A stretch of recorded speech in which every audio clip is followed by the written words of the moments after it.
পৃথিবীতে সবচেয়ে বড় প্রতিশোধ হলো কথা বলা বন্ধ করে দেয়া।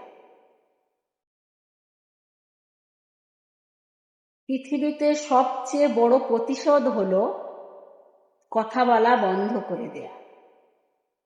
কি আছে কি নেই এটা ভাবলে চলবে না। যা আছে আলহামদুলিল্লাহ, যা নেই।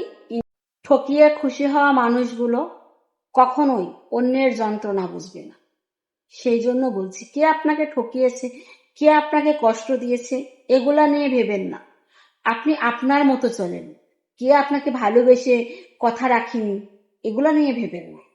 আপনি আপনার জন্য বাঁচেন, নিজের জন্য বাঁচেন, নিজের জন্য কিছু করেন। সবকিছুর ভিতরে না সারাদিন অন্যের জন্য করেন, তার ভিতরে 1 ঘন্টা চুরি করে নিজের জন্য বাঁচেন। ভালোবাসার মানুষটিকে হারিয়ে ফেলেছেন, মন খারাপ? নো, আপনি থাকলে ভালোবাসার মানুষ আবার তৈরি হয়ে যাবে। একজন ভালোবেসে কষ্ট দিয়েছে, তাতে কি হয়েছে? জীবন শেষ হয়ে যাবে না। জীবন খুব ইম্পর্টেন্ট একটা জিনিস, সেটা হচ্ছে শেষ হবে না। আপনার জীবন, আপনি তো আপনাকে ভালোবাসেন, তাহলে অন্য কেউ ভালোবাসলো বা না বাসলো তা নিয়ে কেন টেনশন? কারো অবহেলা মানে জীবন শেষ নয়। একজনের কাছে মূল্যহীন হতে পারো, সবার কাছে নয়। মানুষের চাইতে রং চা 1000 গুণ ভালো, কারণ শেষ না হওয়া পর্যন্ত একই রঙে থাকে, বদলায় না।